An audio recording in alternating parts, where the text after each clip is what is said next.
చింటూ, ఈ రోజు ఒక కథ చెప్తా, వింటావారా? వింటాన్రా మింటూ, చెప్పు ఆ కథ ఏంటో. సరే అయితే చెప్తాను, విను. అనగనగా ఒక ఊరిలో ఒక అందమైన గ్రామం ఉండేది. ఆ గ్రామంలో ఒక చెట్టు మీద పావురం గూడు కట్టుకొని నివసించేది. ఆ చెట్టు పక్కనే ఒక ఇల్లు కూడా ఉండేది. ఆ ఇంటి గృహిణి రోజు ఆ చెట్టు ముందు గింజలు వేసేది. పావురం చెట్టుది ఆ గింజలు తిని వెళ్ళేది. ఇలా కొంతకాలం గడిచింది. ఒకరోజు ఒక కాకి వేరే ఊరి నుండి ఆ గ్రామానికి వచ్చి పావురం ఉండే చెట్టుపై వాలింది. ఆ ఇంటి గృహిణి గింజలు చల్లడం, పావురం తినడం చూసింది. ఆహా, ఈ పావురం ఎంత హాయిగా జీవిస్తుందో! ఆహారం కోసం వెతికే అవసరమే దీనికి లేదు.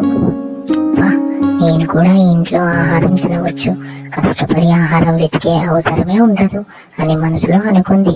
వెంటనే ఆ కాకి ఆ పావురానికి కళ్ళబొల్లి కబుర్లు చెప్పి దాంతో స్నేహం చేసింది ఆ కాకి.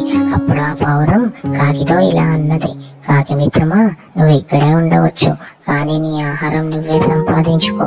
ఎట్టి పరిస్థితుల్లోనూ ఈ ఇంట్లో ఆహారం దొంగిలించవద్దు సుమా అని షరతు పెట్టింది ఆ పావురం. తను అక్కడ ఉండాలనుకునేది ఆ ఇంట్లో ఆహారం కోసమే కదా, అయినా ఈ సమయానికి సరే అంటే పోయేదేముంది అని అనుకుంది ఆ కాకి. కొన్ని రోజుల పాటు ఆ కాకి అక్కడే ఉంటూ బయట నుంచి ఆహారం తెచ్చుకొని తినేది. ఒకరోజు ఆ ఇంట్లో నుండి చేపల వాసన వచ్చింది ఆ కాకి. ఆ సమయంలో పావురం బయటకు వెళ్ళింది.